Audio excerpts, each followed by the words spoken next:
দর্শক, সেখানকার সবশেষ পরিস্থিতি জানাতে আমাদের সাথে যুক্ত হচ্ছেন সহকর্মী বাদল সাহা। বাদল, এই মুহূর্তে সেখানকার কি পরিস্থিতি দেখছেন? মিলা, আজ সকাল থেকে কিন্তু গোপালগঞ্জের যে পরিস্থিতি এটি কিন্তু স্বাভাবিক রয়েছে।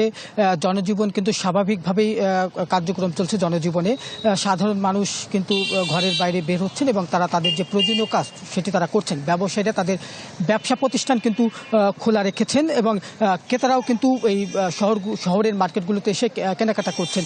আরেকটি বিষয় হচ্ছে যে আজ দুপুরে কিন্তু গোপালগঞ্জ জেলা আওয়ামী লীগ কার্যালয়ে একটি জরুরি সভা করে নেতাকর্মীরা।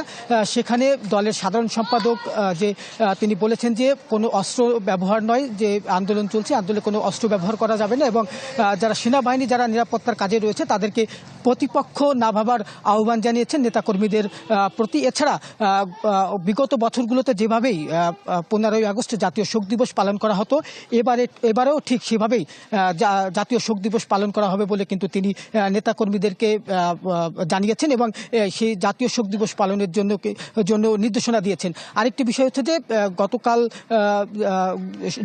সদর উপজেলার গোপীনাথপুরে অবরোধ চলাকালে সেনাবাহিনীর সাথে বিক্ষোভকারীদের সংঘর্ষ হয়। সেখানে 17 জন আহত হয় এবং সেনাবাহিনীর একটি গাড়ি ভাঙচুর করে অগ্নিসংযোগ দেয়। তারপর থেকে কিন্তু আপনার আতঙ্কে ছিল গোপালগঞ্জের লোকজন। রাতে কিছু গুজব ছড়ানো হলে তারা সেই আতঙ্কে কিন্তু আরও বেড়ে যায়। কিন্তু পরবর্তীতে সকাল থেকে কিন্তু সেই আতঙ্ক কেটে গেছে এবং সাধারণ মানুষ ঘরের বাইরে বের হচ্ছেন এবং তারা শহরে কেনাকাটা করছেন। এই ছিল আমার কাছে গোপালগঞ্জের সবশেষ পরিস্থিতির খবর। বাদল, আপনাকে ধন্যবাদ।